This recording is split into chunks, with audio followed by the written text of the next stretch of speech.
The rain crashing down all around this empty town. We're searching for the lost and found, but you don't care, you're unaware. Keep moving like the scars aren't even there. It's in the air like a blazing flare. Just stare, 'cause the flames will burn us. I thought you were the one for me. That's why I gave you everything. Held you close by the stormy seas. Oh, you meant the world to me. I used to kiss your head when you cried for me. Hold your hand while the pain was over. Keep you warm by the roaring sea. You meant the world to me.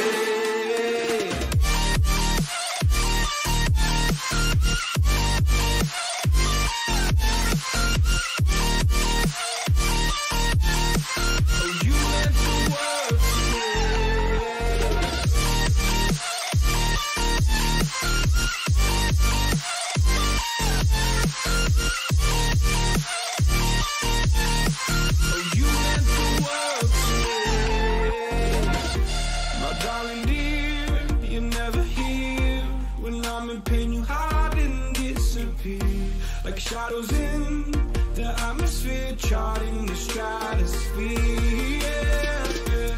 I prayed for you and kept you near, in hopes you'd chase away my fears. I'm on my own, you made it so, and now I'm chasing nightmares too. I used to run with you through the great big leaves, laugh at you when you laugh at me. Hope for us because I believe the home was just you and me. I thought you were the one for me. That's why I gave you everything. Held you close by the stormy seas. Oh, you meant the world to me.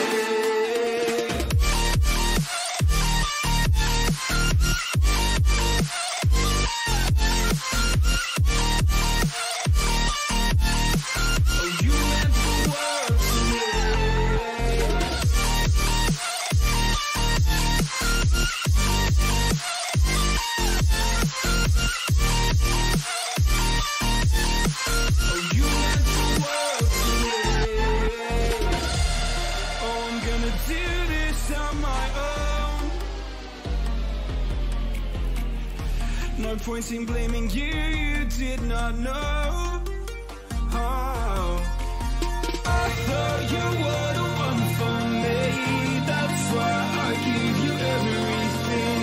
Held you close by the stormy seas. Oh, you meant the world to me.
Oh, you meant the world to me.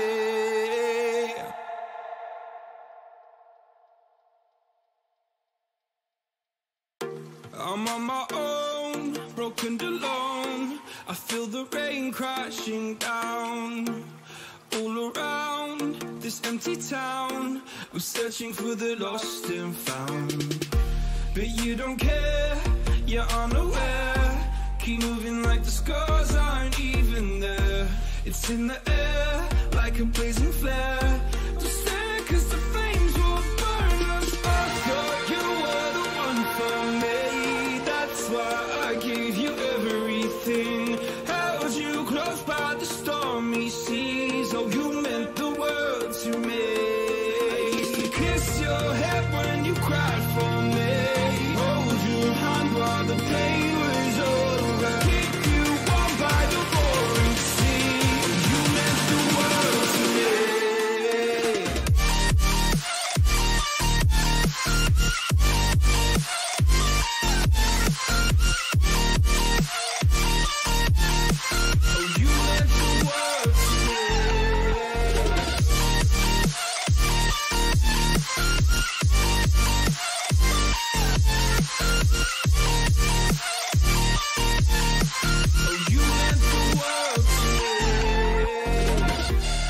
darling dear, you're never here. When I'm in pain, you hide and disappear. Like shadows in the atmosphere, charting the stratosphere. Yeah. I prayed for you and kept you near, in hopes you'd chase away my fears. I'm on my own, you made it so, and now I'm chasing nightmares too. I used to run with you through the great big leaves, laugh at you when you laugh at me. Hope for us because I believe the home was just you and me. I thought you were the one for me, that's why I gave you everything. Held you close by the stormy seas, oh you meant the world to me.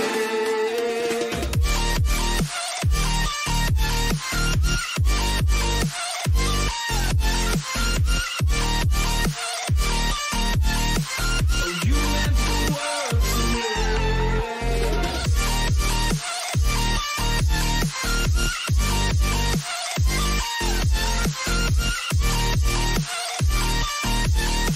Oh, you meant the world to me. Oh, I'm gonna do this on my own. No point in blaming you, you did not know. Oh, I thought you were the one for me, that's why I gave you everything. Held you close by the stormy seas, oh you meant the world to me.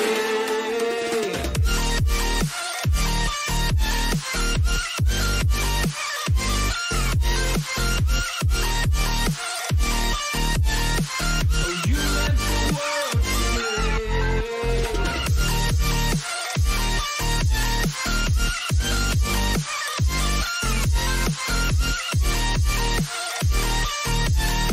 Oh, you meant the world to me. Oh, I'm gonna do this on my own. No point in blaming you, you did not know. Oh, oh I'm gonna do this on my own. No point in blaming you, you did not know. I thought you were the one for me, that's why I gave you everything. Held you close by the stormy seas, oh you meant the world to me.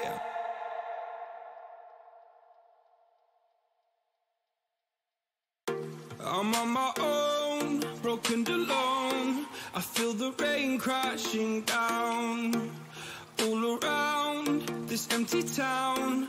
I'm searching for the lost and found, but you don't care, you're unaware. Keep moving like the scars aren't even there. It's in the air like a blazing flare. Just stare 'cause the flames will burn us. I thought you were the one for me, that's why I gave you everything. Held you close by the stormy seas, oh you meant the world to me. I used to kiss your head when you cried for me, hold your hand while the pain was over, keep you warm by the roaring sea, you meant the world to me.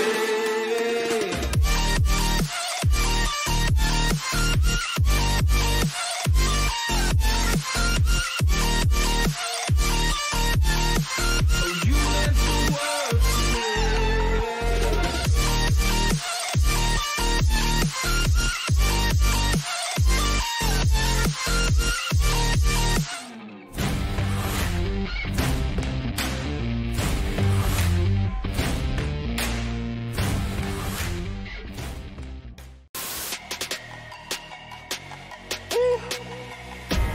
Big numbers, big numbers.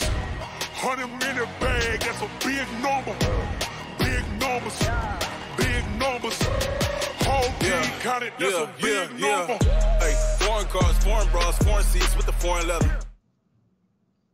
All right, we're back. Your boy Yo Soy, the man, goddamn Tyler.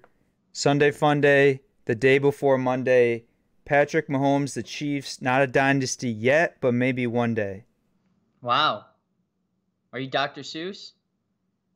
Well, he was my senior quote. I do remember that. Yeah. Well, And it wasn't the basic one either, like the you laugh, or what was it? There was one that was like you laugh and cry or some shit, but mine was a little bit more intricate than that. what was yours? God damn, I don't know. I gotta look it up real quick. Never mind then. Well, Austin, obviously, like you said, Sunday fun day, NFC AFC championship weekend It was in the long. NFL. In Austin, we got breaking news. The NFL is officially not rigged per sources at the No Look podcast. I found it. You want to hear What it? is it? Yeah. You have brains in your head, you have feet in your shoes, you can steer yourself in any direction you choose. You're on your own and you know what you know, and you are the one who'll decide where you go. Now, did you pick that when you were 5 years old? That you're like, that's gonna be my senior quote? It was either that or a Lil Wayne lyric, and I wanted something that was a little bit more like timeless, something that might hold up in the years to come. So you're saying Wheezy F Baby is not timeless? No, he is for surely, but at the same time, I just felt like Dr. Seuss, that's someone that's going to be around for the foreseeable future. Wasn't Dr. Seuss quite controversial too, like as of recent? Well, yeah. Like in the past few years? I feel like anyone who was born before the 1950s was like pretty controversial. I mean, you got what was it? Who did the Harry Potters? J.K. Rowling? Yeah. Actually, quite Austin, controversial. I won't get into it, but Dr. Seuss he died in La Jolla. That's right by you. Quite close, yes, actually. Wow. Well, I'm not gonna go down the Dr. Seuss rabbit hole right now. Back to what I was saying before we got into senior quotes and reminiscing on the times. Per sources at the No Look podcast, NFL not rigged, Austin. As we said last week, if the Bengals beat the Chiefs, we would say that the NFL is not rigged anymore, and now we can say that because the Bengals became victorious after another Evan McPherson field goal kick for the win. Mm-hmm. Austin, tell us how this happened, because I was following it via Scoreline on ESPN. And in the first half, it looked all Chiefs, and then all of a sudden, Bengals came back and got the deal done. Yeah, Turtleneck T was not a big NFL guy today, but however, your boy Yoso had made up for it. I was locked in for all, what do we got, 2 hours of gameplay, right? 15-minute quarters. 3. Went into overtime. True, very true. 2 and some change, we'll call it that. No, yeah, I mean, Joe B, Big Brr, was out there spraying footballs over the field, much like Brittany Mahomes was doing after the divisional round victory with the champagne. Wait, can I touch on that real quick? Please. She says her name is Brittany Matthews, though. You Okay. think if your husband had a $500 million contract, you would take Brittany Mahomes as your name? Yeah, I don't know. I guess it might have to do with the last name. Like for me personally, if I was to ever marry Madison Beer, I would 100% take her last name. I mean, there's just no questions about it. To have your last name be Beer, I mean, Austin what more Beer. could you ask for? I don't know. Austin Cook sounds way better. And also, Madison Cook sounds way sexier than Madison Beer. Tell me I'm wrong. Might be onto something here, honey. And then she could come out with a series of cookbooks. Oh, wow. Cooks. Madison Beer Cook. Madison cooks with beer. Oh, there's something there, yo. Madison Beer, hit my line. We got to talk financials. We got to talk some stuff there. But no, I mean, literally, like, I think I spoke on it last week, Tyler, and the previous weeks. I thought Joe Burrow would have had to play an outstanding game. He had a good game. Nothing like super spectacular. I don't know what he ended up with, but I think it was like 2 touchdowns, interceptions. or excuse me, 2 touchdowns, 1 interception. Mahomes, he had the 2 touchdowns, no interceptions. Pretty solid game, but the Bengals just came out and proved that, they're a force to be reckoned with. The offensive line showed their, weaknesses at times, but Joe Mixon ran the ball well. The defense played well. Erickson, I think he had a big sack in crunch time. And, honestly, like you said, Tyler, the NFL is not rigged. Bengals to the Super Bowl. Whatever that does to ratings, I feel like it definitely hinders them. I might be more interested in it because it's not a team that was supposed to be there. And I don't know, there's a little bit of a speculation there on my part. I know we're not going to go into the whole, predictions quite yet, but I have a take on Joe Burrow and the Bengals. Well, I'll be interested in hearing that take after these. Mahomes did have a interception, Austin. You said he didn't. He had a big interception late in or early into overtime, which definitely changed the landscape of the game. And also the other one, I disagree. I think it's gonna help ratings. I think a lot more people are actually intrigued to see how these Bayou Bengals play in the Super Bowl after being the underdogs throughout the year. Obviously, they had their big weeks where they were ranked number 1 in the AFC North. Then they would lose, and they would win. It was back and forth like a yo-yo. But I think that a lot of people are intrigued with this team that the Bengals have because they're gritty and they play to win. In any given fashion, they don't care who they're facing. I will say one thing though, Austin. This only legitimizes the Raiders' loss in the wild card even more. I mean, we lost to the Super Bowl, contender. So yeah, no, and excuse me, you might have to strip my credentials because Mahomes actually had 2 interceptions on the game. However, I did leave cruisers early into the fourth quarter. I had to take the ferry from the peninsula over to the island. Not that you're interested in that. It was although I did see that Snapchat. So how does that work? You have to take a ferry with your car over, right, to drive your car over there. Right. So between Balboa Peninsula and Balboa Island, there's no roadways. There's simply water. There's like a bay, and you got to get on the ferry, put your car on there. It's $350 for a car. I think it's about $125 a person. So that's what I did, and then I was on the water. Didn't have much cell phone service there at the time. So you've been spending a lot of time on Balboa Isles, we'll call them. Yeah. Been going back and forth on the ferry a lot. Yes, no, the ferry is a way that I like to justify myself as being a true Newport, resident, if you will. If you talk to anyone from Newport, it's like, oh, you ever go on the ferry? It's like, yeah, I love the ferry. Great times.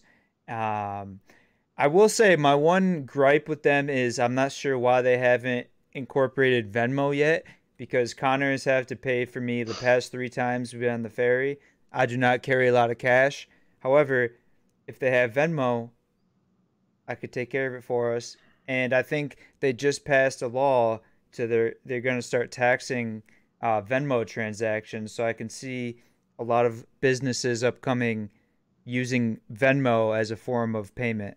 Yeah, I don't know why businesses don't accept Venmo. I Venmo my barber. I practically Venmo everybody. I mean, right. Venmo is just the way of the future, I would say.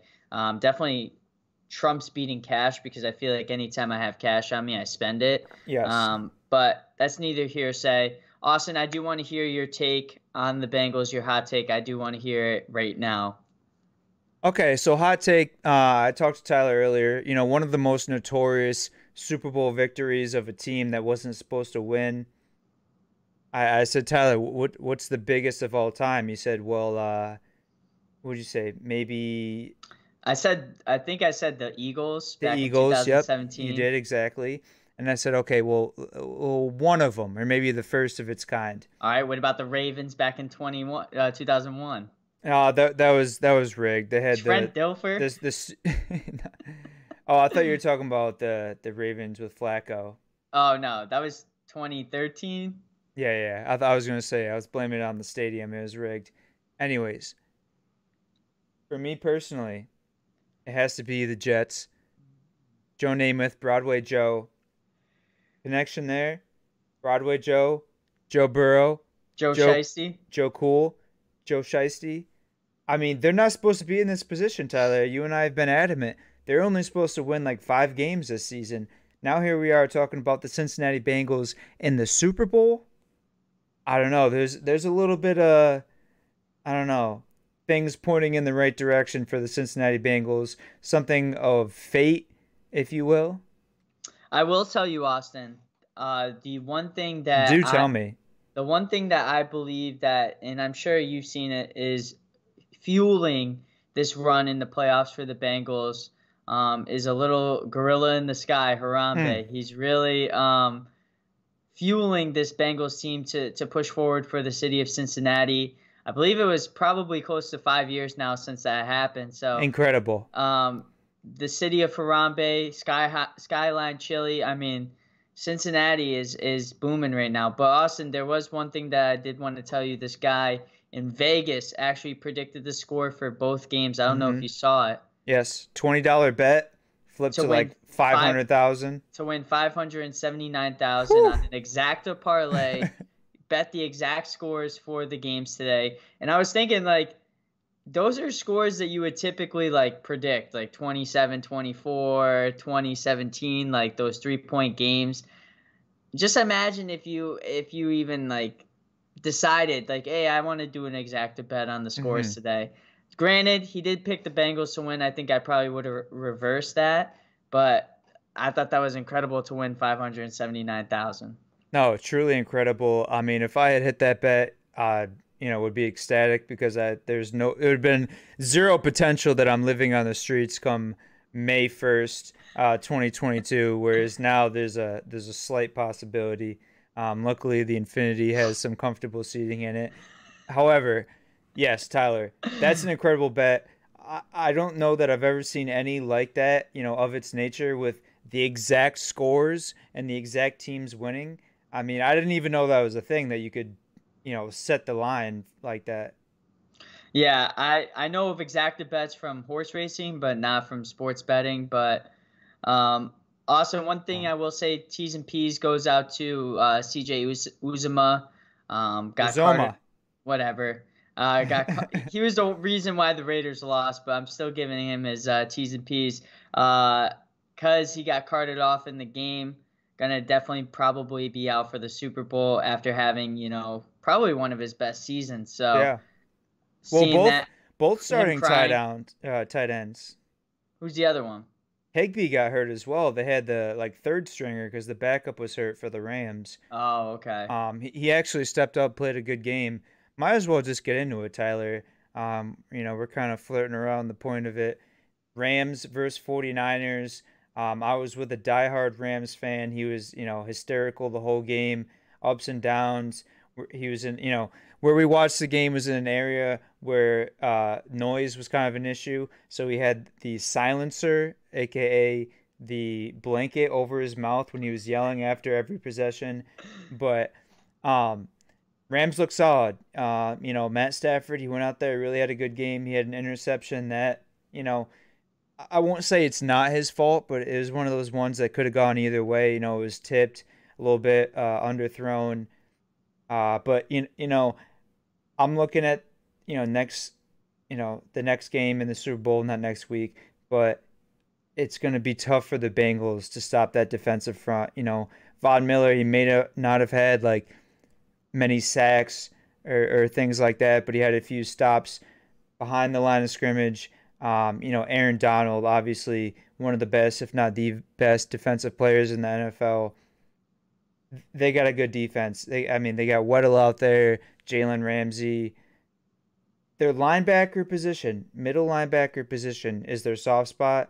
But if you're in a position to be forced to pass like Joe Burrow was today, the Chiefs don't really have that defensive front, I feel like. So he had a little bit of time. Next week, next game is going to be difficult. Yeah, I mean, there's one play in particular in that game that comes to mind that could have changed the landscape of that whole entire game, and it was Jaquiski Tart, excuse me, dropping that interception that was right in Oh his my hand, right God. in the breadbasket. Matthew Stafford obviously stepping up into the pocket and throwing it down the field like he was living on a prayer. But that pass should have definitely been intercepted. I feel like it could have changed the landscape of the game. Maybe the 49ers go down the field and score, put it up by, I think at the time they were up by 3, so put it up by 10, a 2-possession game. And then of course, after that happens, naturally, Austin, those types of situations, the team automatically is just going to go down the field and score. And they did, and they tied the game. But the biggest question I have for this after watching this game is, if you were the 49ers management, what are you doing about the Jimmy G situation? I don't know. It's tough because like Jimmy G, he's not a stellar quarterback. He doesn't really put up those numbers. We've seen the success he's had with a good team around him, in the 49ers. I know there's been a lot of people that have said like, oh, Jimmy G, if he's on the Colts, they probably are a playoff team. They're a better team with him. I think from a logistics standpoint, they paid him all this money. He's an investment.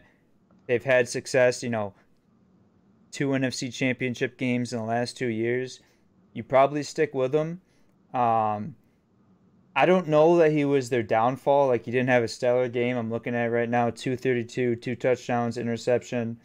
Granted, you can say he had the hand injury, right? You can kind of put that as like an asterisk on his performance today, but I don't know. I mean, I will say the 49ers with, we'll say, quote unquote, Aaron Rodgers in there, they're easily a Super Bowl team. I mean, with the roster they have around them, all the playmakers, Deebo Samuel, still had himself an electric game, running the ball, catching the ball. Mitchell, Ayuk, Kittle, obviously. If they had an MVP type quarterback, they would be unstoppable.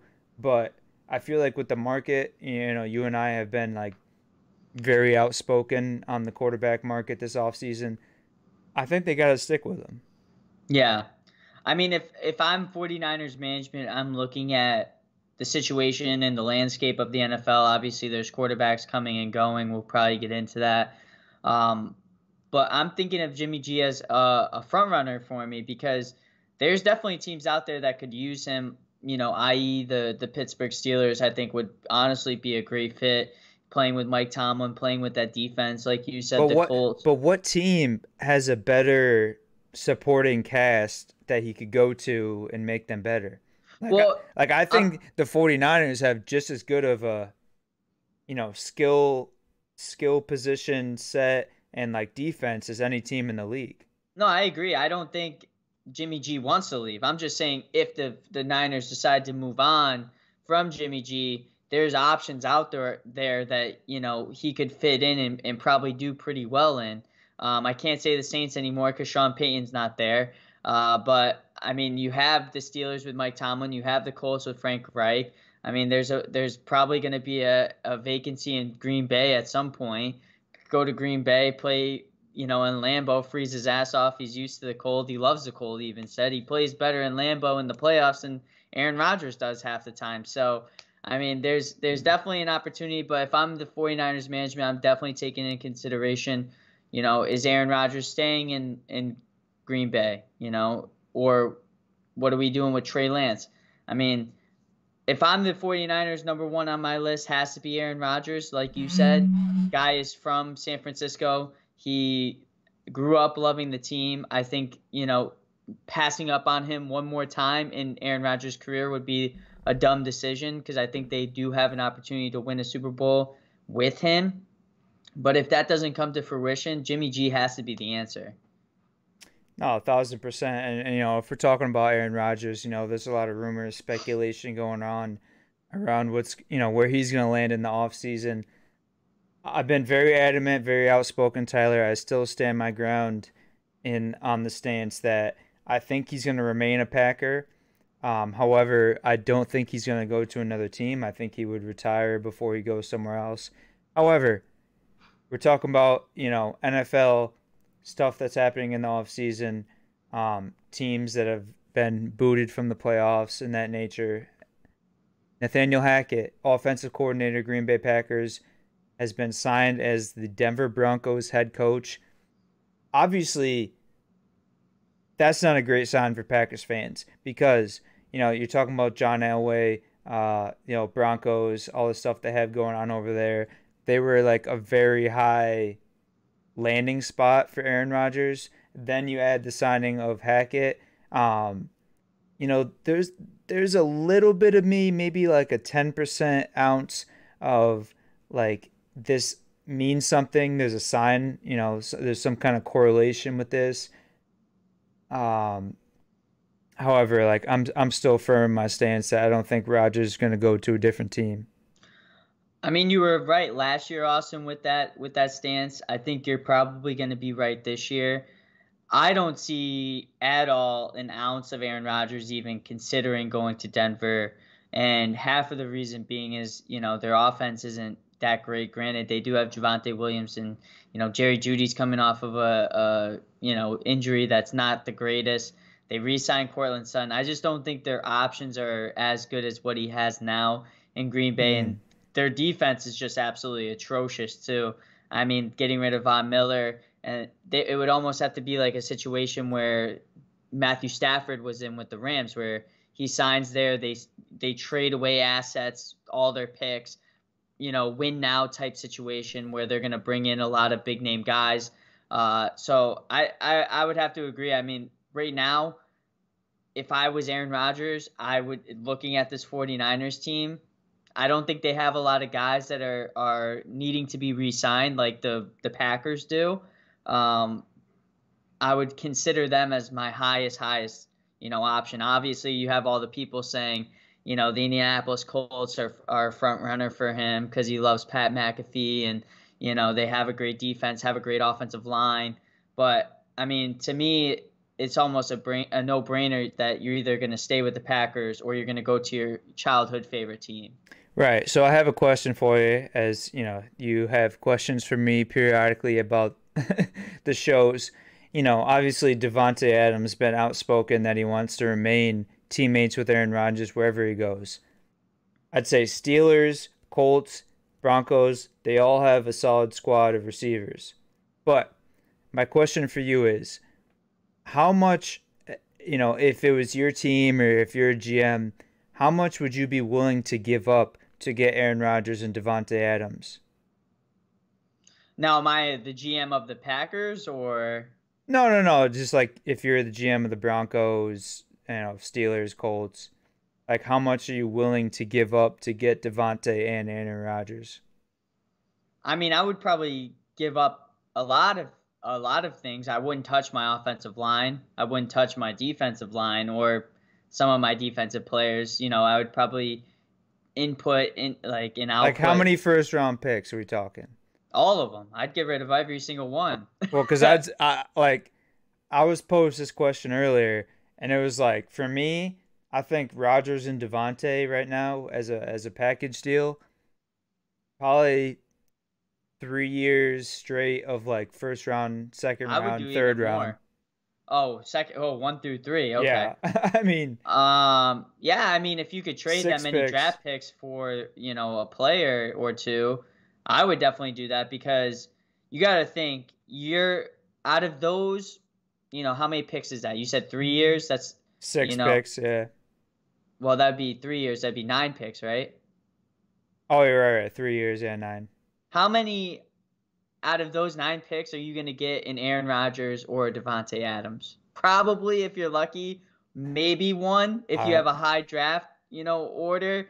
But that's just impossible because Devante Adams is arguably, I would say, number 1 receiver in the league, and Aaron Rodgers statistically is, right up there, number 1, number 2 in quarterbacks. Probably the MVP. Probably this year, yeah. I mean, unless they want to give it to Brady if he actually retires, but we'll get into that. No, I mean, I would give the farm for that, especially, Granted that Rodgers probably has 2-3 years left in him, and you could sign Devante Adams based off that. I mean, it's such like a gray area because Rodgers, physically he's talking about how he's been working on his body, keeping healthy, this and that. He looked great this season, obviously, potentially the MVP of the NFL. But I don't see him playing until he's like, 44 like Brady. But it's like if he wanted to, he could easily play another, 7, 8 years, right? But what kind of Rodgers are you getting, and where is his mindset at? Yeah, I think Rodgers is more like 3 to 4, 4 pushing it like a lot. Maybe honestly anywhere from 2 to 4, because I don't think he's even going to play that long. But honestly, Austin, I don't, in my absolute honest opinion, I don't see Devante Adams coming back to the Packers. And I'm not saying he's going to go to the Raiders like I would die for, but I just don't think the Packers have the cap space to do so, because they have to franchise tag him if they're not going to re-sign him, and franchise tagging him, that's probably going to be like 16 to 20 mil just for that year. Then you're going to have the negative cap space with Rodgers if you keep him. They're going to be hindered like completely. They're going to have to get rid of a lot of defensive players, a lot of their offensive weapons. So, I mean, I don't know how the Packers are going to get through this situation of getting both of them back. I mean, I feel like it's going to sacrifice a lot of the guys that they should re-sign, like Chris Barnes. I think he's a big name middle linebacker that should definitely be re-signed. He was a big factor for the defense. I mean, obviously Devondre Campbell was great, but he's kind of up there in age. I don't know if he's, one of those guys that you would sign a lot of money to, but I don't see it happening. So I just looked up Aaron Rodgers' age. He is 38 years old. I rescind everything I just said about 5 years plus. You said 7. He is about 3 years max. However, Devante Adams, the Packers obviously aren't going to let him walk. If Rodgers doesn't return to the Packers, I think it's almost a guarantee they sign him to the franchise tag and, do something along the lines of a sign and trade type deal. To who? I don't know. You're very aware, cognizant of the fact that Devante Adams is my favorite player on the Packers right now. It's one of those guys where, like, when he came in the league, that was kind of at the peak of my fandomship of the Green Bay Packers. Wherever he goes, if he does leave the Packers, I wish him nothing but the best. I still believe he is the best receiver in the NFL. I hope he remains in Green Bay. I don't know that his career will benefit from him, playing alongside Jordan Love in the immediate future. However, just fucking stay. Just Devante, come on. I got your jersey. I got a signed picture. You can't leave. Green Bay loves you. I think Devante would have stayed, Austin, if the Packers decided to draft, a better quarterback rather than Jordan Love. Facts. 100p no C. I don't think Rodgers is going to retire this year because I do believe he's a narcissist. I know he is, very outspoken, on his own accomplishments. There's a big if, there's a tangible in this situation. If Brady, is firmly retiring this year, I do not believe Rodgers will follow his lead simply because of the fact that he doesn't want to be in the same Hall of Fame class as Brady. True. Because, we're talking about two of the best quarterbacks of all time. Why would you want to, have your Hall of Fame enshrinement the same year as the guy that's most likely going to be, touted as the better player than you? Also, Rodgers retiring really wouldn't make sense because statistically, he's not really even up there as one of the best quarterbacks of all time. But he doesn't care. That I'm just saying. I don't doesn't. care if he This cares. guy. That's why we only have. Dude, do you remember? Do you think about it from my perspective? It's 2011. Aaron Rodgers' third season as quarterback of the Green Bay Packers. He wins the MVP, and they win the Super Bowl. I'm thinking, we're fucking set, bud. For the next 10 years, we're gonna win at least 3 more. Here we are, 11 years later, and we're still holding on to that one Super Bowl. This guy clearly does not care about football as much as Brady, as much as probably a lot of guys in the NFL. Granted, he has a lot going for him off the field. Beautiful wife. He's probably going to try to get a family going because he hated his family that he had prior. He could be a host for like a major game show. He's got a lot of stuff going on. He doesn't need football, and I just feel like he's a lot more intellectual than he is just like a man of football. So basically, Aaron Rodgers is okay with all the ifs. If he leaves football, he's good with, well, if I stayed, I could have been, or if I stayed, I would have broke this record. If I stayed, I would have won this Super Bowl. And I think that, Austin, proves that Aaron Rodgers and the Packers should go their separate ways, because the Packers should invest in someone that's not going to gaslight them every offseason. You lose in the NFC Championship, and here goes Aaron Rodgers. I don't know if I'm playing next season. I don't know where I'm going. I think I want to be the host of Jeopardy. I mean, the guy is a classic gaslighter who wants to wreak havoc and create chaos throughout the offseason, and then come back, week 1, lose, and be like, oh, I'm here, let's play some football. I guess I want to play now. And then he gets all into it and wants to go MVP mode, and then losing the NFC Championship or losing the playoffs. Where if I feel like his mindset was changed, the Packers would be on a whole nother level. They probably would have won Super Bowls. I think he's so mad at himself that he can't win a NFC Championship and get back to a Super Bowl that he has to make the Packers fans mad and the media mad. And the Packers fans have been mad. Don't worry about that. They've been mad for a long time. I mean, listen, you can't say anything. I'm not going to go on a long Packers rant, Tyler, I promise you. You can say anything about Aaron Rodgers in the playoffs. I know you said, lose week 1, but Packers are a great team in the regular season.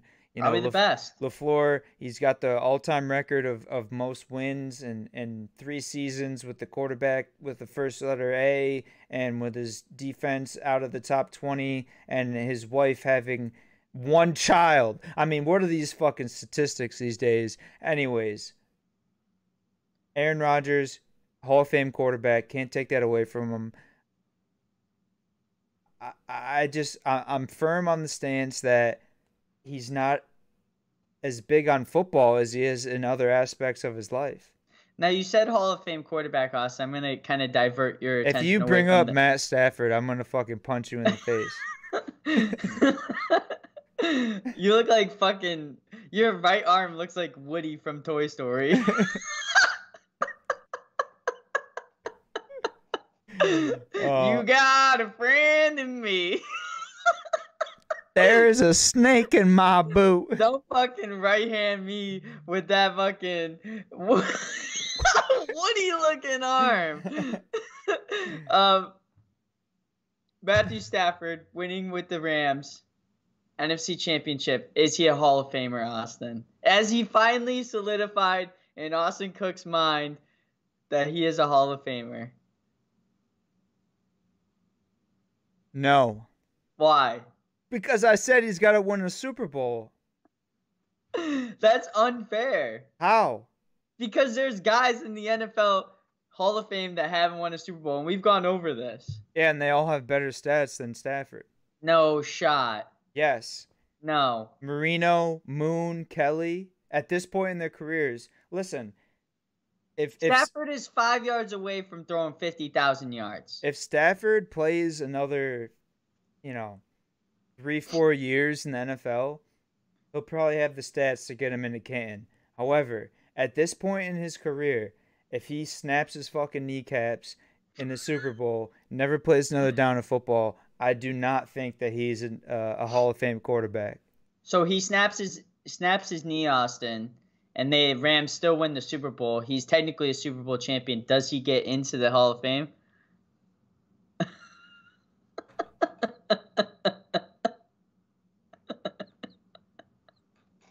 I guess by I guess by default.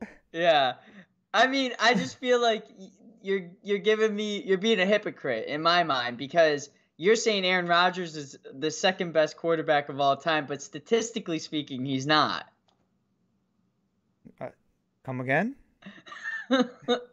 Statistically speaking, Aaron Rodgers is not the second best quarterback of all time after Brady.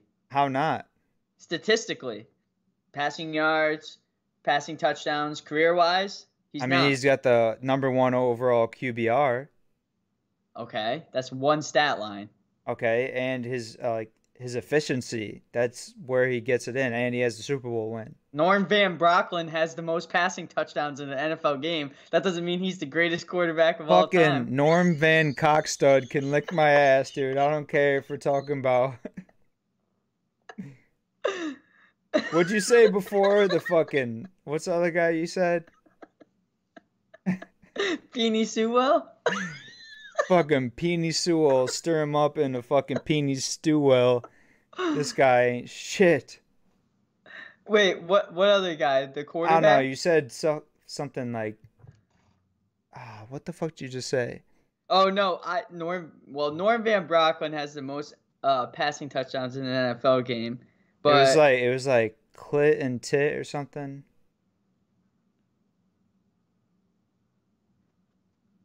I don't know. You just said something. Anyways, Stafford is not at the Hall of Fame yet. And I stand firm on that. However, another question for you. If he wins the Super Bowl with the Rams this year... Sonny Jurgensen. Love me a little Sonny Jurgensen at the end of the night. However, if Stafford wins the Super Bowl with the Rams and he plays like another, 2, 3, 4 years, does he go in the Hall of Fame as a Lion or a Ram?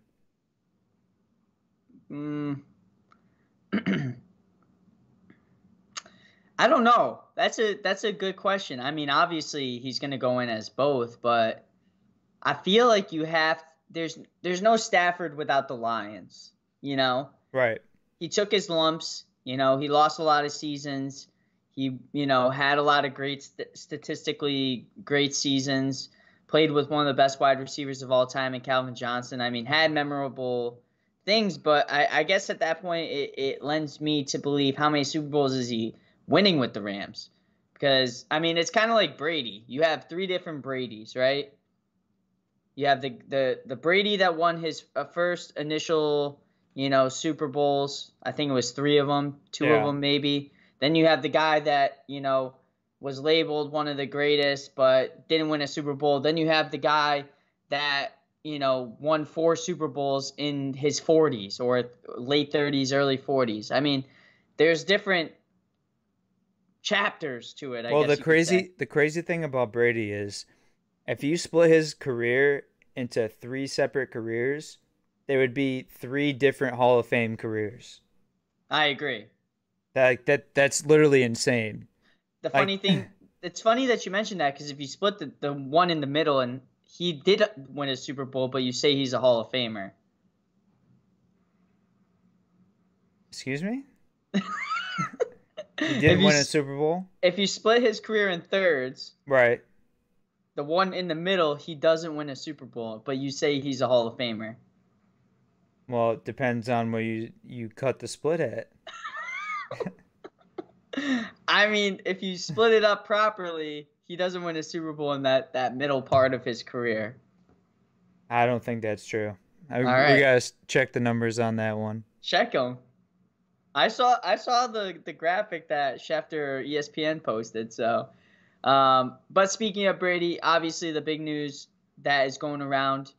Is Brady retired, Austin? I mean, at this point, we don't know. It's kind of up in the air. On Saturday, they said... all the fucking Super Bowls and Roman numerals. How I'm supposed to tell what part of his career that was in? I took Roman numerals in college. I know L means 50, but what the fuck they got here? XXXVIII? Sounds like a fucking Mercedes-Benz model. Who won Super Bowl XXX? That's the only Super Bowl that matters. That and Super Bowl 69 when it comes up. Super Bowl XXX. The Raiders? Dallas Cowboys. Oh, they're so horny. America's team. Bonk. Before I was interrupted, we don't know what's going on with Brady. Obviously, Austin. On Saturday, they listed that he had officially retired per sources. Then later that day, Brady's dad, Thomas Sr., comes out saying Brady's not retired. He's still undecided on what he's doing. So that leads me to believe, Austin, that I think Brady is pulling a little reverse psychology, and I think he's actually going to end up coming back for one more season. He's going to pull that reverse Uno card where he's going to be like, oh, you know, people were freaking out. Let's just do one more. And I mean, what's your feel on the whole situation? I can see that outcome. I really can, just because how petty Tom Brady is. You know, not being the person to break his own retirement. I mean, that's the least you can allow the guy after, you know, all of the incredible seasons that he's had. However, his good friend Julian Edelman did post an Instagram post with the caption, thanks for all the years, babe. You know, something along those lines. So that leads me to believe maybe he has a little bit more insight, you know, than the common man. I know his dad came out, like you said, Tom Brady Sr., and said it wasn't necessarily official. I don't think Brady's going to be back. I can see him dragging it out and then making an official retirement, but I'm kind of indifferent in my thoughts on the Brady retirement. You know, just a guy of his stature, how incredible of a career he had. Why don't you go out on top? You know, you win the Super Bowl with the Patriots. You can be enshrined in the Football Hall of Fame. You know, the Patriots Hall of Fame. You ride off into the sunset. It's like, okay, that's not enough. You go to the Bucs. You win a Super Bowl. And it's like, okay, I proved I can do it with a different team. Like, now it's like, you know, it's almost like the boy who cried wolf. It's like, I don't know what to believe. This guy is like, he's 45 years old, you know, 44, 45. You know, okay, he retires. I feel like it kind of lost its lust. Yeah, I feel like a lot of the reason why Brady came back this past season was a few different things, a lot of records that he wanted to accomplish, one of which was beating all the teams in the NFL. Another was, you know, having the most passing touchdowns in the postseason, you know, having, you know, all these records of his own. But I personally, I don't believe that the Edelman theory is absolutely correct, because even Devin White posted, you know, about Brady retiring. A lot of the players in the Bucs organization posted about it. So I don't think anybody knows at this point besides him and his family. And I think they're going to take the whole entire offseason to decide. I don't think it's going to happen over Super Bowl weekend. The biggest difference between, you know, Brady and Big Ben is we knew Big Ben was retiring. You know, he kind of put it out there, you know, the last game in Pittsburgh, you know, he was like, you know, there's one thing that you always want to do is, as a quarterback, is give the kneel at the end of the game, because that's how you know you win. And he was crying and all of that. So we knew that with Ben. He didn't have anything left in the tank. With Brady, the guy led the league in passing yards. I think he led the league in passing touchdowns. I mean, this guy is still playing at the top of his game. And I honestly think he had the carpet ripped from under him, you know, with Chris Godwin going out with the, you know, ACL, a lot of other guys going out for the Bucs with injuries, Antonio Brown leaving in the middle of a game. I mean, the list goes on and on. I think let's run it back one more time with the Bucs, Brady. I mean, 1 year, You'll bring back Gronk because I think Gronk's kind of questionable. He's up in the air if he's coming back to the NFL. Maybe get Godwin. But I mean, I'm looking at it at this point, Tyler, Tom Brady, like it's kind of like the Fast and Furious franchise. It's like okay. I enjoy everything they put out, but at what point is enough enough? It's like they could have pulled the George Costanza. They could have walked out on top. Been one of the best of all time. It's like the Seinfeld thing, like Jerry Seinfeld. He asked like, would you ever do a reboot? And he's like, no, because I'd rather have people wanting more than having too much and having them say, oh, you overdid it. Like Tom Brady at this point, I would still go to bat and say he's the best football player of all time. But I just feel like it's losing its appeal at this point for me personally. I don't know how you feel, but I am actually quite the opposite. And the reason I'm the opposite because Brady isn't playing bad. This would be a whole different situation if Brady was Big Ben and Big Ben was coming back for another season. Like we knew with Big Ben, he was immobile. He was getting injured a lot. He was playing hurt. All the career injuries that he had were catching up with him, and he wasn't the same guy. Brady is somehow playing even better than he has in years past, even with the Patriots in his prime. I mean, this guy has all these options. He has a great defense. He might lose, his offensive coordinator and his defensive coordinator, obviously, to other teams. But, I mean, if this guy was playing, like Russell Wilson did this year or like Derek Carr or like guys that are below the stature of Brady, I would be right with you. Enough's enough. But he's still got gas left in the tank. Yeah, but like how old does he have to get? Because like you and I were both at the situation where we wouldn't be surprised if he comes back for another year. How old does he have to be like, okay, he's got to retire? Next year has to be his last year if he comes back. I've been hearing this for so long. It's like Max Kellerman, every single year they lose a playoff game or, they don't win the Super Bowl. He's like, oh, Brady's showing his age. And then he comes back next year and he, proves himself. Like you said, he had one of his best years statistically in his career. So it's like, he is the epitome of just like an obsessive compulsive football player, right? I view him as like, what's his name? Christian Bale in American Psycho. This guy is so obsessed with himself. He's so obsessed with the game of football. I don't know that he will ever consciously walk off on his own power. I think he's going to have to like, get a lifelong injury for him to be like, okay, I literally can't play any more football. Because I think if he does retire or, even that little bit of thought that's like in his mind of retiring, it's like, I think I can go out there and still have a good year. I just don't know that he has any type of, mindset that he should retire. He talked about family this year, made it a little bit more real. But again, Tom Brady, one of the best football player of all time, I'll say it, complete narcissist. I think his career and himself are at the forefront of all of his, goals and lifelong passions. I'm still going to say I think one more year is perfect, though.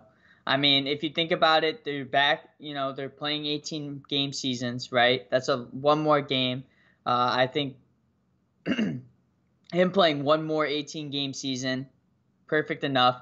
A lot of people like to bring up the family. I honestly don't even think that has as big of a deal as people are making it. I mean, most of the time, especially as your kids are getting older, they're not even going to want to spend time with you. I mean, it's not like he doesn't spend time with his kids in the off season. He kisses them on the lips on a regular day basis. I mean, Ben Brady's probably sick of the guy. He probably doesn't even want to see him.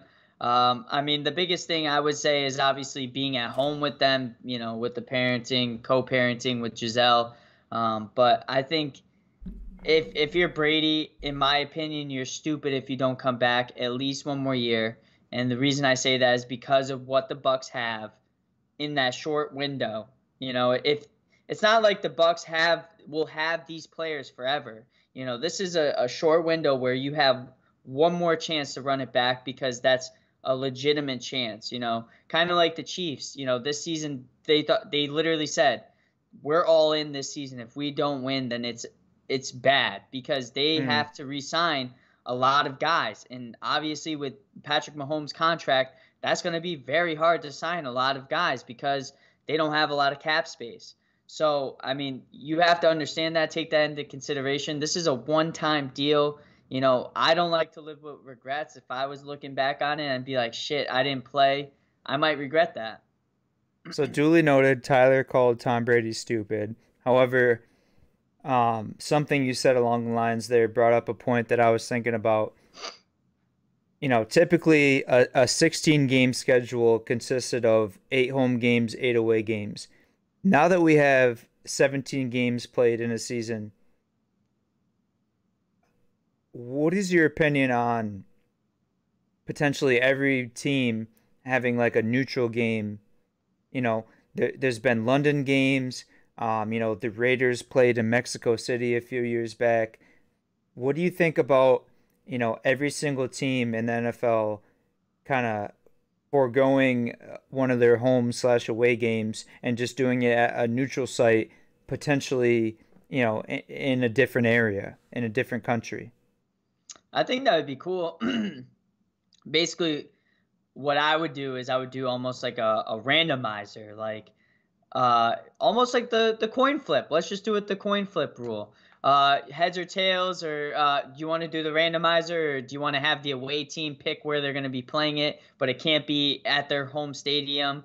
I think that would be cool. I think it would bring a lot of interest to those cities that don't have football. Obviously, if you're playing in like Wyoming, you're going to get a lot of people that don't often get to see a pro football game. Obviously, it's not going to be in Wyoming ever, but you could say Canada, like Toronto. That would be cool, but it would also be great marketing wise for the NFL to see if they could actually potentially fit a team into that city. Well, whether it's overseas or in the States. You're not completely wrong. You talk about Wyoming, they have, obviously a D1 football team. Right.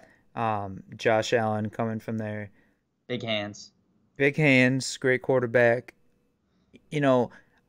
Maybe not even necessarily like games in like different countries, but it's like you see the Winter Classic in hockey, right? They play them at like baseball stadiums and different arenas, like rinks throughout the country.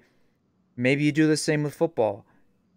Imagine the Giants played at like Yankee Stadium, or there's a bunch of soccer stadiums throughout the country with the MLS play a soccer stadium. Like, I just think that could be an interesting way to kind of maneuver around the issue right now, because I think it is an issue. Certain teams have 9 home games, 8 away games. Certain teams have 9 away games and 8 home games. Like, I don't think that's fair. I think there has to be, and I'm all for a 17-game schedule, right? You and I, we love football. More football, like, spoon feed it, Zeke. I want it all. However, there has to be something to try to neutralize the advantage that certain teams have. No, I agree. And going back to my point on the randomizer, I think it's a great idea. And why I say that is because you limit that to, let's say 30 cities or 20 cities, or, you get the rights to play in that city, so you put it on the list. But I think it's a great idea, just so you're playing in different places. It doesn't necessarily have to be a football or a football arena, like you said, or a football stadium. It could be even a basketball stadium. It could be indoors. I don't know how a basketball stadium would work because it's probably not the same length, but you could always play in Syracuse Carrier Dome. But I think it's a great idea, Austin. I would love to see the NFL implement it. Obviously, they played over in Germany before. They had a off-brand league through the NFL in Germany. They played in Mexico. They played in England. I would love to see Canada involved even. But I think that would be even Hawaii. Bring back the Pro Bowl Right? Yeah. in Hawaii. All right, last question for you. You know, it was announced recently Jeff Fisher is going to be a coach of the Michigan Panthers, USFL. Do you have any interest in the USFL? Oh, big time. How do you think this translates to the NFL? I mean, I know they've tried to do it with the XFL, a bunch of different, you know, plethora of different sub leagues. Do you think this is a positive thing? Is there any stake you have in it? I know there's a Tampa team. Are you going to become the newest fan of the USFL Tampa team? Oh yeah, I'm a Tampa Bandit for life now. Probably gonna get a tattoo of their logo. I think the coach of the Tampa Bay Bandits,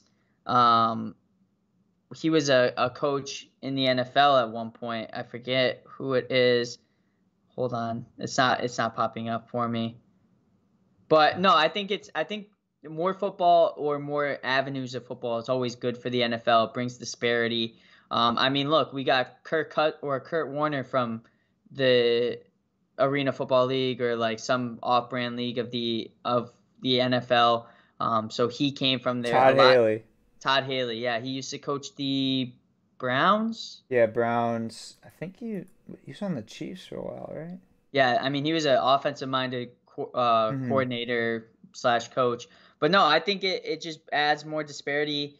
And what I mean by that is a lot of guys that are undrafted free agents or practice squad players or traditional, you know, bench warmers in the NFL could go there and play there and show off their, you know, talents and potentially make a name for themselves and create a kind of buzz around their brand, around their name, where teams will become interested.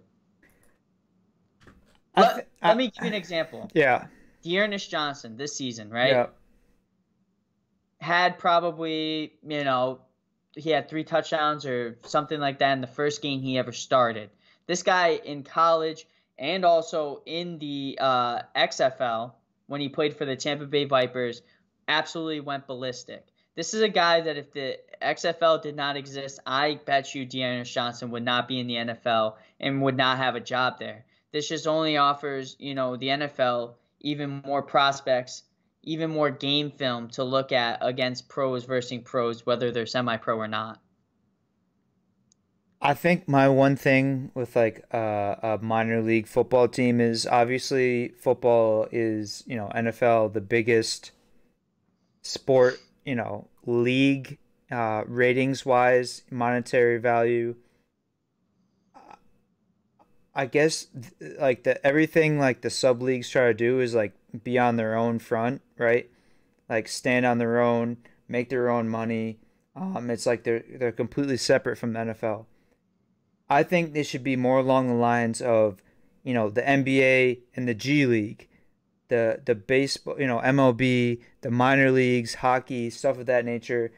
I think they need to have the season coincide with the NFL season. So it's like, okay, a guy gets hurt, they have the practice squad, but maybe necessarily they don't have a guy on there that fulfills that position. They can call up someone directly from the USFL that has been playing well. I think they need to get in cahoots with each other. I think they need to come on some kind of you know, fair ground and make some kind of situation to where they can benefit from each other. Because any kind of football league that's not the NFL will never succeed. I'm sorry. Yeah, no, I mean, the fact that the USFL is back is kind of surprising to me. Obviously, they have someone who's who keeps putting money into this fucking thing, man.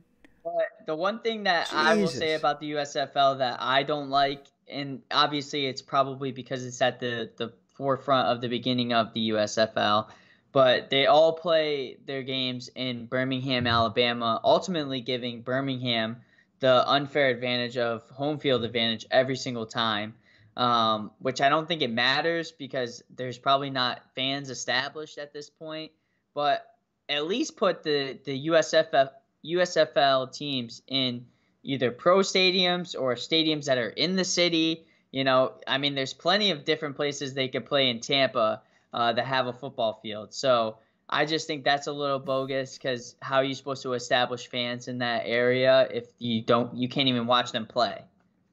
Yeah, I mean.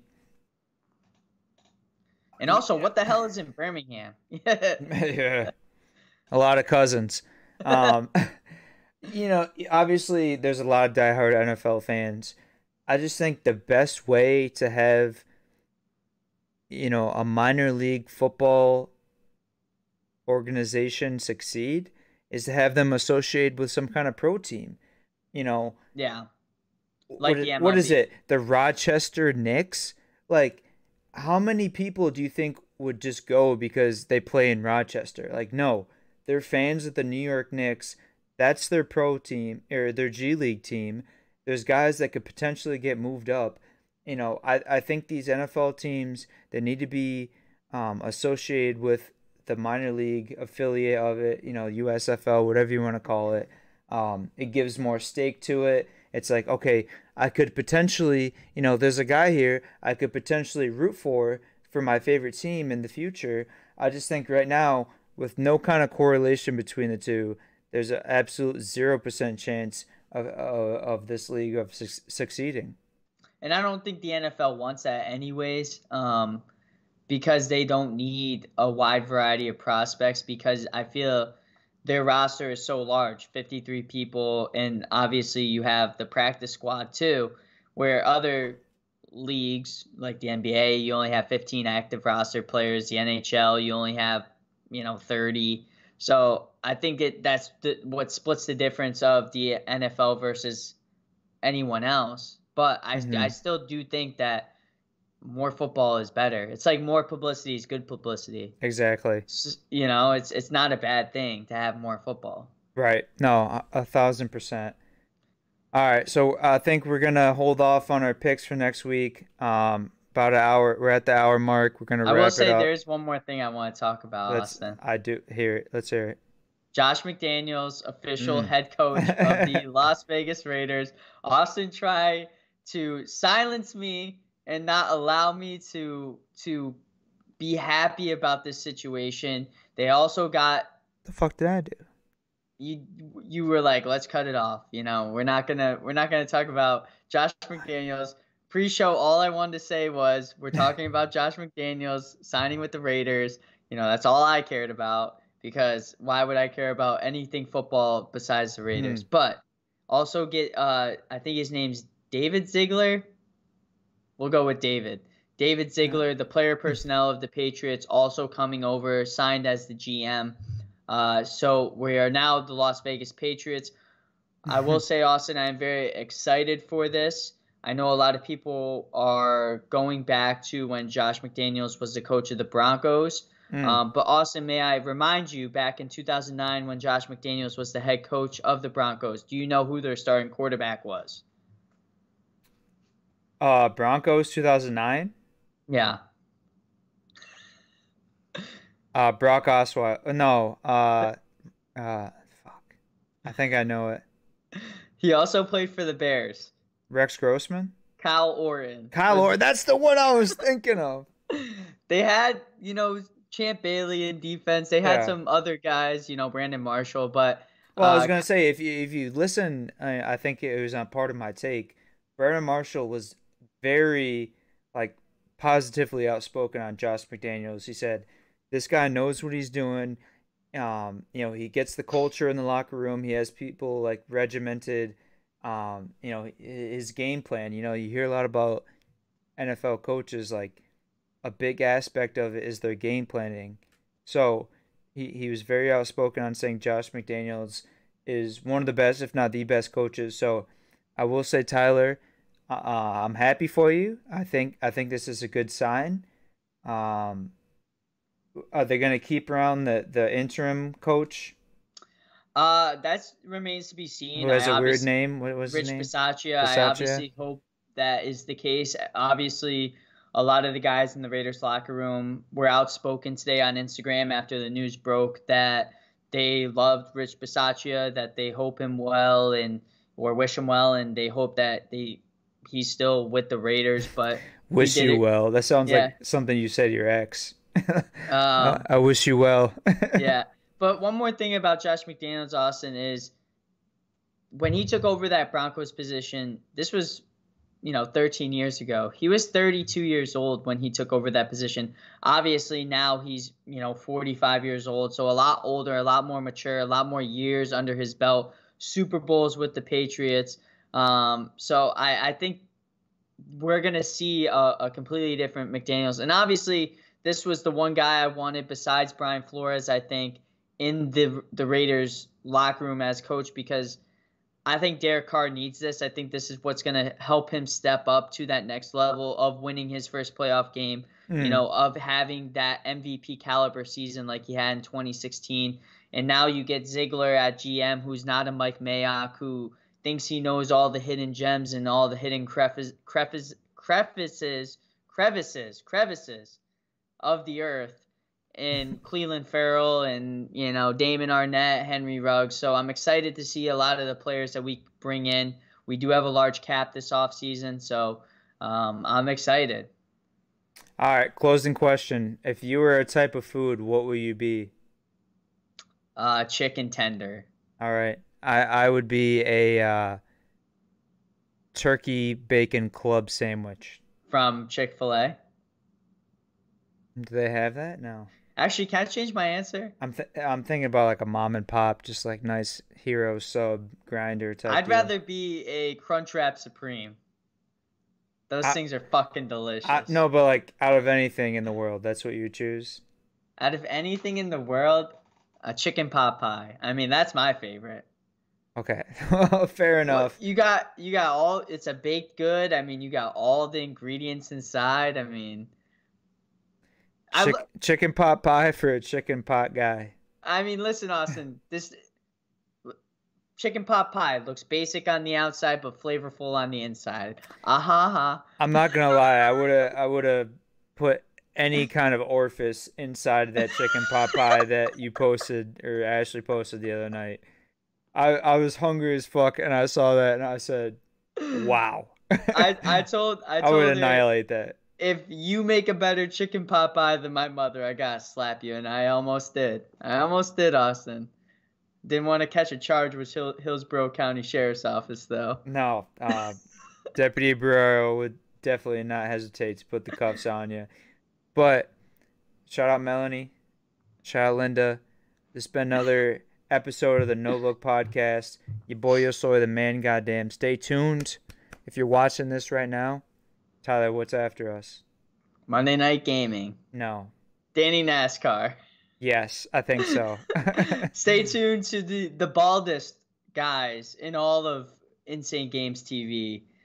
Danny NASCAR. And he calls his guys the Chev Heads, by the way, which has to be one of the worst names I've ever heard. No, he doesn't. If you're a Chev Head, I'm sorry, but that is terrible. That was moist. All right, we're out. Until next time, you don't got to go home, but you can't stay here. Chev Head.